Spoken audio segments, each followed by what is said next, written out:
It's Monday, July 24th. Just wanted to follow up on Caterpillar and show you what's developing here. I bought the stock here at this lower blue line, as I described in a first video. I scaled out here at those intraday highs to set up a no-risk trade, and I actually exited the rest of the position up here at the blue line at 262.29. So if you look at it, bought the stock here, Caterpillar, at 260.64, scaled out at 261.40, set up a no-risk trade, and exited the trade at 262.29. Almost 2 points higher, but not quite there, but close. And the reason I did that, and I just thought I'd, as it turns out, it might end up being the high of the day, and I got lucky. It's moving lower now towards entry. So even if you scaled out here and set up an no-risk trade, you could still take a small gain on the trade, or you can continue to watch it. I mean, it just depends. But generally, what happened here was this stock, if you really look at the daily chart, started green kind of at the low end of this red bar. So it's not like it started above the midway point of that bar and immediately had a breakout above the overnight highs and was getting a 2-up day and, really with a strong target up here for the rest of the day up to that high. I mean, we have a 2-up condition, so I still think we're heading up there until proven otherwise.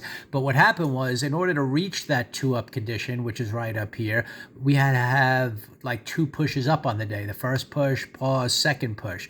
So the question is, are you really going to get all kinds of pushes up to get to our target today after you've already had 2 pushes up from where it started from?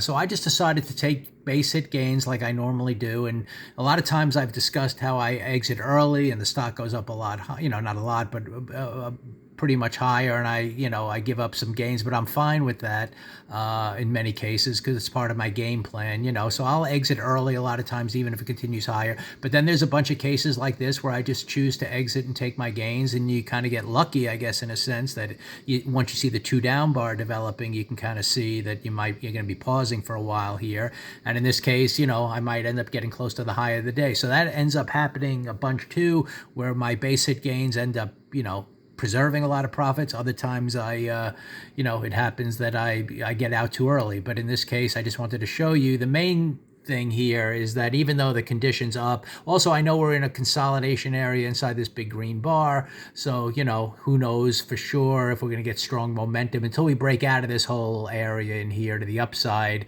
We're just consolidating. But anyway, the main thing in terms of this stock taking a base hit gain was that we already had 2 pushes up to get to that strat signal, so to speak, on the 2-up daily, bar that then projects up here. So since we already had 2 pushes up on the day, I just thought it made sense, and it was kind of more of a target than it was an entry signal. So even though we're pulling back here, I think there's a good opportunity to eventually continue long since we're in that 2-up mode. But for now, it's just a base hit gain, and I thought I'd describe that and as it unfolded. So I'm out of CAT. I'll continue to watch it. This would be a nice one to kind of hold in here today and then hold the midpoint of this green bar, maybe start up again, during the rest of the week if that happens, and I'll look for that. But for now, I'm out, and I just thought I'd shoot this video, just kind of watching it going forward.